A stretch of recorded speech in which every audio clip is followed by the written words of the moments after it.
The man we've all welcomed into our living rooms on a daily basis has just told us he's not coming anymore. Dr Ashley Bloomfield has resigned. The public servant who's guided New Zealand through the COVID-19 pandemic announced today he's leaving his role as Director General of Health.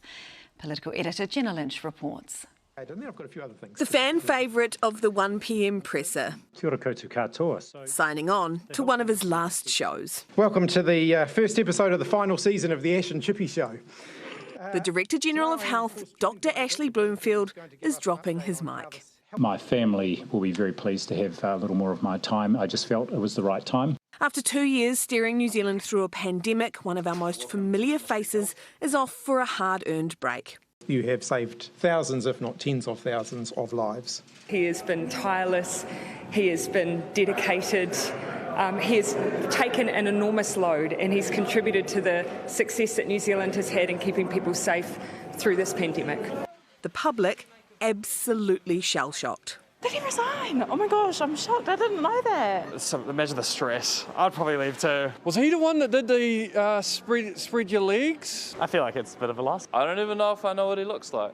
Friendly phrase, he did a great job and I appreciate him a lot. So I'm going to go cry now. Dr Bloomfield was beamed into our living rooms daily, delivering good news. Today we have no new cases of COVID-19 to report. And terrible news. Sadly, New Zealand has had its first death linked to COVID-19 on the West Coast early this morning. All that has taken its toll. Well, what's next is an extended break. Kia ora koutou katoa. Ashley Bloomfield became a cult-like figure in New Zealand. Let's be frank, we got a bit weird about it. He was immortalised on hot sauce, hand towels, T-shirts and figurines. Songs were written. I don't want me steamy, I don't want me dreamy, only doctor that I need is McQuarantini. And he really got into the swing of things during the Vaxathon. New Zealand fell in love, showering him in gifts. Someone even bought Bloomy some bloomers. Oh, the weirdest gift I've received? Well, I'm not wearing them today, but early on I did get a very nice pair of tie-dyed thunder pants. And anyone who messed with him became public enemy number one. Anyone who hurts Ashley Bloomfield is in real trouble. As David Clark, former health minister, emphasis on former, learned the hard way. The Director General has accepted that the protocol wasn't being followed. He has accepted responsibility for that. The crushed face of his diligent Director General ended his ministerial career. Bloomfield powered on, his podium pal gutted to see him go.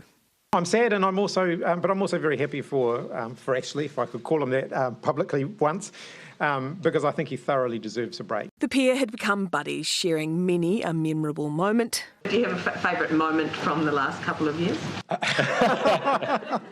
The moment that launched 1,000 memes. And make sure we Get outside and spread their legs. Spread their legs. Spread their legs.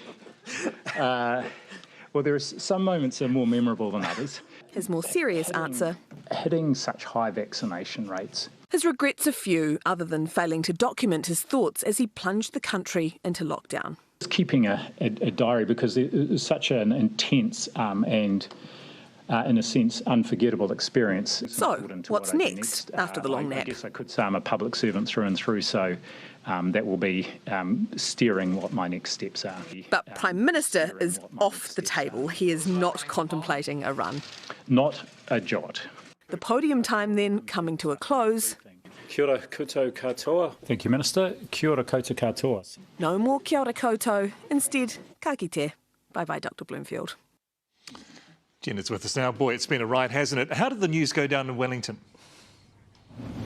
There's a real sense of sadness around here. I understand Chris Hipkins may have even shed a tear during their 11:30 phone call today. These guys have just weathered one of the most intense storms together, and a contributing factor to Dr Bloomfield's resignation is he is just knackered. The COVID fatigue is not just confined to him, though. Some of you may remember his loyal deputy, Dr Carolyn McElnay, from the Friday version of the 1pm briefings. She is out of here as well. She'll front one last last press conference with Dr Bloomfield tomorrow, and then she's straight out the door. Bloomfield, on the other hand, sticking around until the end of July. He's going to sing his way out the door. We asked if there will be a karaoke machine at his leaving party. The answer was, quote, heck yes. As for next steps, you'd have to think that Dr Bloomfield would be in pretty high demand internationally. His reputation is not confined to New Zealand, and while it might be a little bit too late to sneak him onto the Queen's birthday honours list, if I were a betting lady, I would say that it'd be a pretty sure bet